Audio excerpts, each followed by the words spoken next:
Hello everyone! And here is me explaining a drawing that I made called Cosmic Chaos. And really, that's what it represents. It's kind of chaotic and it doesn't make sense. I like things that don't make sense. Or rather, I like art that does not make sense. It makes you... I like art that makes you look twice. I like art that makes you tilt your head to get a different angle of it because you see things at different angles. And there can be many meanings to a painting in that regard, in a drawing, in an illustration. And so there is this giant, cosmic, anthropomorphic, female, female character that's holding up an eye. It's an eye with like tentacles coming out of it, which I find symbolic of the world, right? Because like it's almost like Cthulhu when like Cthulhu rises and blah blah blah and it's the end of the world. So very apocalyptic. A lot of my drawings tend to allude to some sort of apocalypse in some way. Like she is sending off a universe.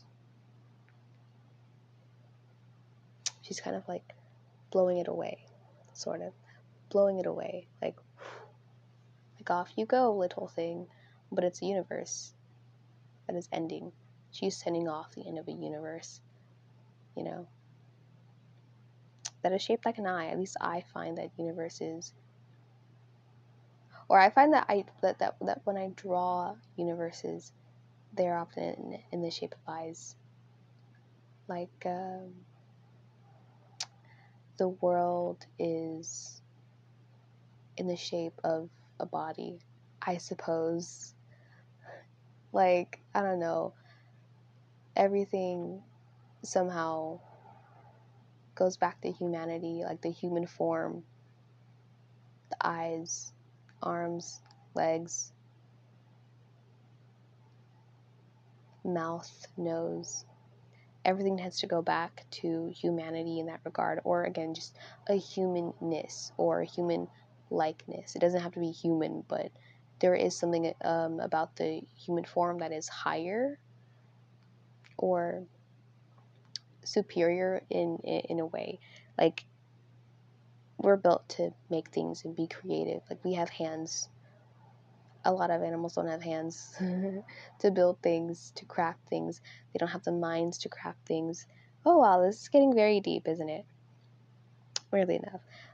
That's just one detail. There is this character in a snow globe that is kind of shooting up fire. So snow globes can also be representative of the earth, you know, a world. I feel like it's more representative of the world than it is the earth, because like the world is more like an enclosed terrarium of intelligence. So fire, I guess, what does fire represent? Illumination, knowledge, that is going upwards into the dome. You're not gonna understand what you're not gonna understand what I'm saying. But there is going to be this other character that comes in with the snow globe that is reaching out of the globe, or the dome, or the sky, you know? And so it's kind of like shooting this illumination upwards, and then this other character descending. And not trying to catch it, not trying to catch the illumination or the knowledge, which fire tends to allude to or symbolize, but reaching out to the creature, the being, the soul. There's a dragon. Dragons are always symbolic of just power, primal power, energy. So one thing dragons, another thing the dragons represent to me, there are sharks, little leviathans, And there's me and my friend and my best friend, Pop. And I'm like coming out of like a portal to greet her. If you'll give me a moment. There's also oceans. There's like the ocean that is behind like the dragon and Pop. And that's like more of a surface ocean. So, and then where the sharks are, you have a deeper ocean, and that represents kind of have this duality of the conscious and the subconscious.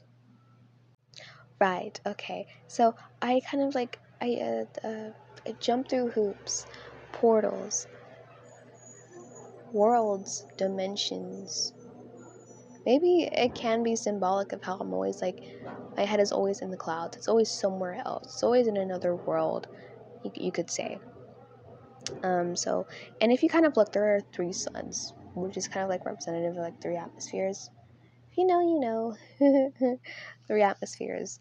Worlds interconnecting, interwoven within each other, that have different atmospheres, different life, different life forms. But yes, this is the end. No, it's not. Right, so there are like 2 oceans, which are symbolic of um, the conscious and subconscious mind, with Pop being the more conscious mind because she's an extrovert, and me being more on the side of the subconscious mind because I'm an introvert. And I don't really think there's anything else to talk about in regards to this painting. Thank you for watching this, if you watch this, and I appreciate you. So, go have a good day. Go do something nice for yourself. Go eat a good meal. Go drink a healthy drink. Go pamper yourself. Thank you, and goodbye.